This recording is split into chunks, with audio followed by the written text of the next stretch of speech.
बिस्मिल्लाहिर्रहमानिर्रहीम। अस्सलाम वालेकुम नाज़रीन, आप यूट्यूब चैनल देख रहे हैं। मैं इमरान खान हूँ। सबसे पहले तो आयतुल्लाह ख़ामनई का नमाज जनाजा अभी तक अदा नहीं किया गया, उनकी तदफीन का अमल नहीं हुआ।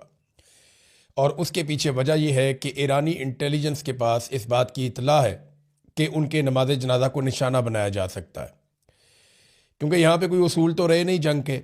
फ्यूनरल को भी निशाना बनाया जा सकता है, किसी किस्म के कोई ज़ाब्ते कोई कवानीन तो अब है नहीं। जिसके पास ताकत है वो ताकत से जवाब दे रहा है, और दुश्मन जहाँ नज़र आए उसको वहीं पे मार दो। किसी किस्म का कोई उसूल नहीं है, कोई अस्पताल, कोई स्कूल, कोई एम्बुलेंस, कुछ भी महफूज नहीं है। इस वक्त खौफनाक बमबारी हो रही है ईरान में। तो ऐसे में उन्हें ये इंटेलिजेंस मिली कि अगर आयतुल्लाह ख़ामनई का नमाज जनाजा पढ़ाया गया तो वहाँ पे फैमिली के लोग भी होंगे, वहाँ पे दूसरे अहम लोग भी आएंगे, तो इस मौका पर निशाना बनाया जा सकता है। लिहाजा ये तकरीबात मनसूख कर दी गई हैं। अब ये क्या करेंगे, किस तरीके से करेंगे ईरानियन, इसके बारे में कोई इन्फॉर्मेशन फ़िलहाल नहीं है, लेकिन ईरान के लिए और बहुत बड़े बड़े चैलेंजेस खड़े हो गए हैं। नंबर एक तो ये है कि चेन ऑफ कमांड को ईरान को अब बरकरार रखना पड़ेगा, क्योंकि अमेरिका बड़े खौफनाक अटैक कर रहा है।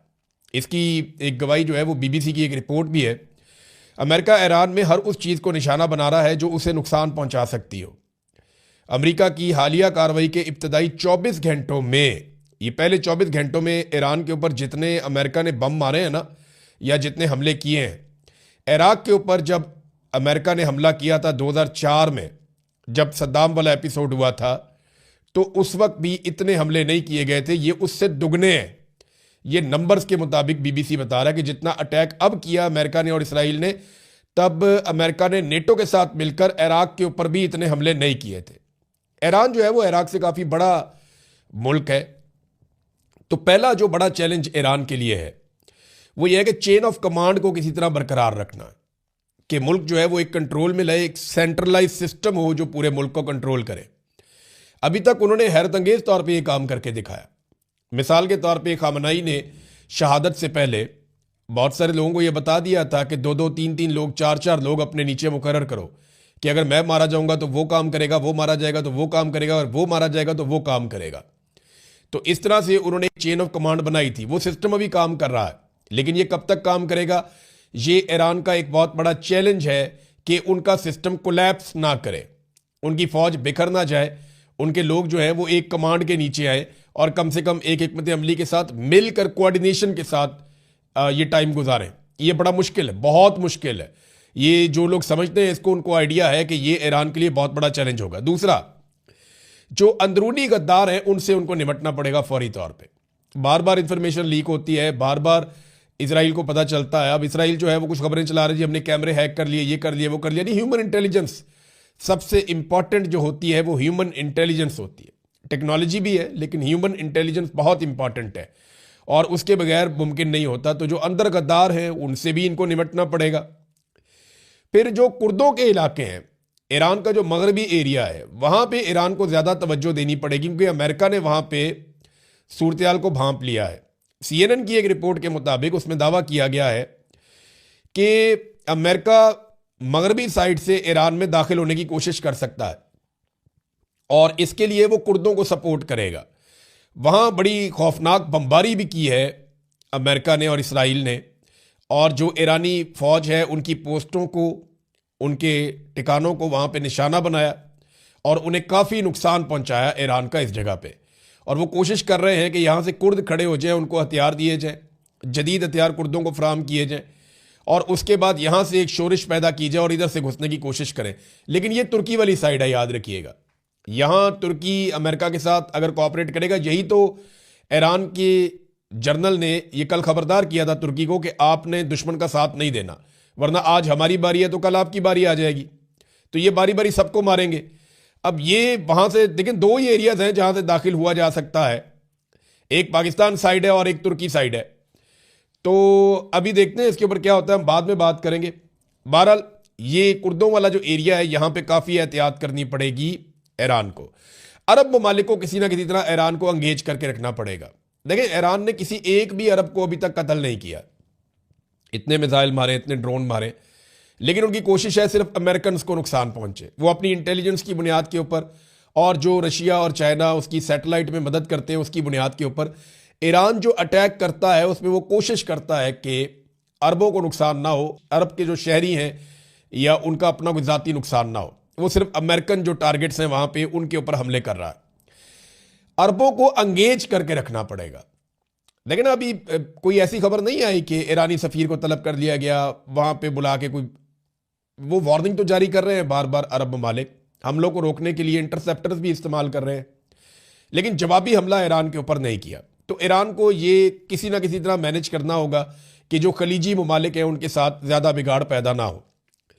फिर जो मिसाइल और ड्रोन साइट्स हैं ईरान की, जो खुफिया हैं, जिनके बारे में अमेरिका को पता नहीं है, उन्हें चलाने का निज़ाम और अमरीकी और इसराइली हमलों से उनको मुकम्मल तौर पे महफूज रखना होगा कि ये ड्रोन कहाँ पहुँचाने हैं, कहाँ से चलाने हैं, ये मिसाइल कहाँ पहुँचाने हैं, कहाँ से चलाने हैं, सबको खुफिया उन्हें रखना पड़ेगा लंबे अरसे तक, जब तक ये लड़ाई चल रही है। और जो प्रोडक्शन है उनकी ड्रोन्स की और मिसाइलों की, वो ईरान को बरकरार रखनी पड़ेगी। बहुत बड़ा चैलेंज है ईरान के लिए।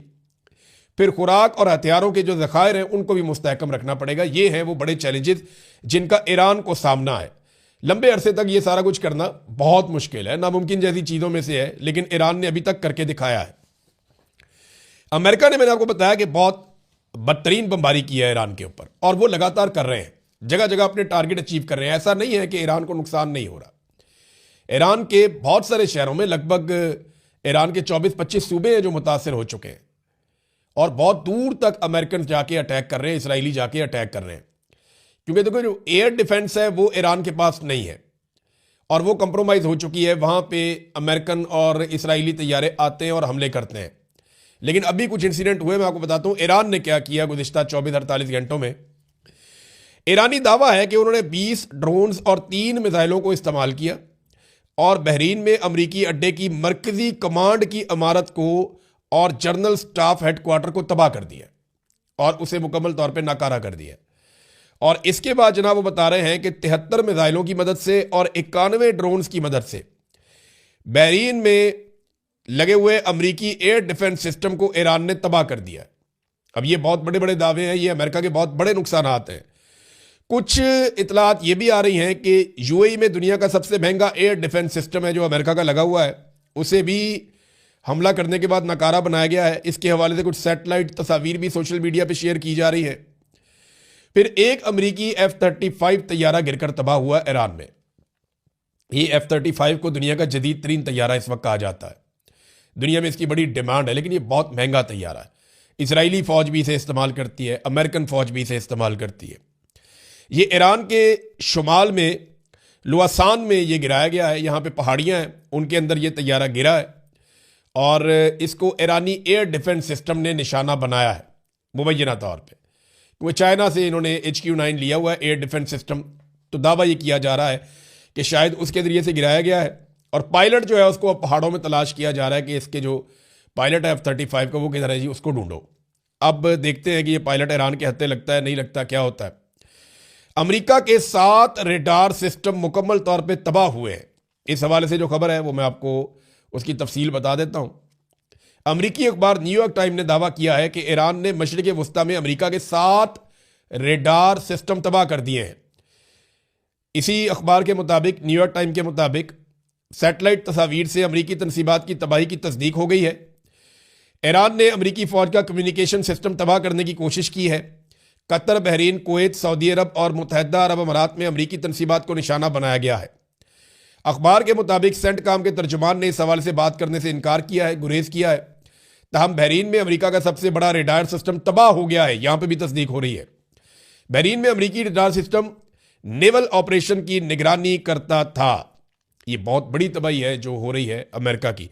इसमें ना CNN बहुत खौफनाक रिपोर्टिंग कर रहा है। देखिए, CNN वैसे भी ट्रंप के खिलाफ है, फॉक्स न्यूज़ ट्रंप के हक में है, तो ट्रंप आमतौर पर CNN को निशाना भी बनाते रहते हैं। तो CNN अब बदला ले रहा है, वो बता रहा है हर चीज़ खुल के। तो CNN ने जो रिपोर्टिंग की है वो डोनाल्ड ट्रंप के लिए मसाइल पैदा कर रही है अमेरिका में। वो सैटेलाइट तस्वीरें दिखा रहे हैं, वो बार बार दिखा रहे हैं, जनाब ये देखें जगह पहले ठीक होती थी, ये देखें अब तबाह हो गई है। तो CNN सबूतों के साथ डोनाल्ड ट्रंप की मंजी अमेरिका में ठोक रहा है। अब 9 अड्डों पर हमले किए गए हैं CNN के मुताबिक, और उन्हें तबाह किया गया है। ये अमेरिका के मुख्तलिफ ममालिक में अड्डे हैं और इस पर उन्होंने एक रिपोर्ट भी जारी की है। फिर उन्होंने बताया कि बहरीन में सैटेलाइट कम्युनिकेशन टर्मिनल हिट हो गया है।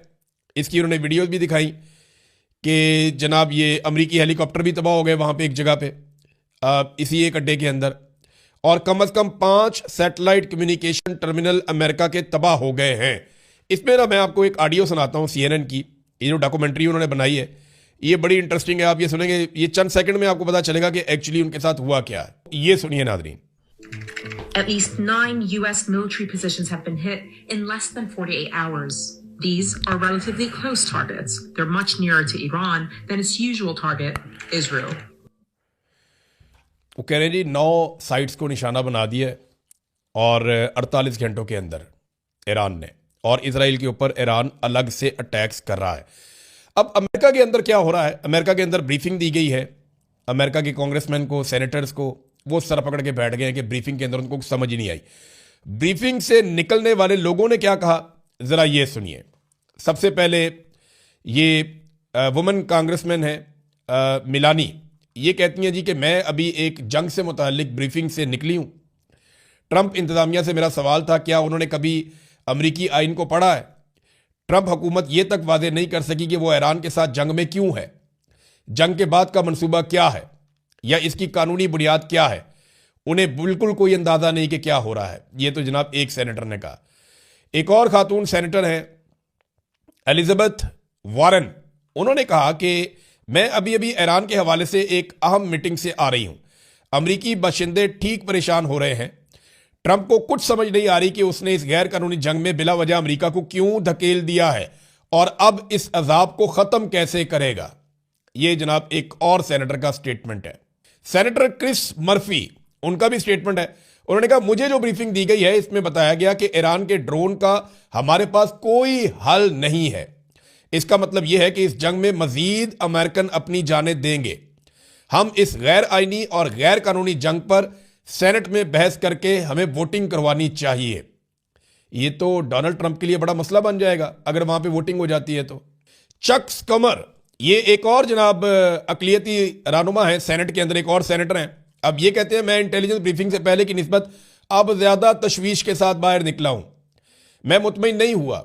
अगर जंग के हक में मुकदमा मजबूत होता तो इसकी वजह एक जैसी और वादे होती, लेकिन यहां तो हर घंटे जंग का जवाब ही बदल रहा है। कभी रजीम चेंज, कभी जौहरी हथियार, कभी मिसाइल, कभी दिफा, कभी पेशगी हमला। आखिर असल वजह क्या है?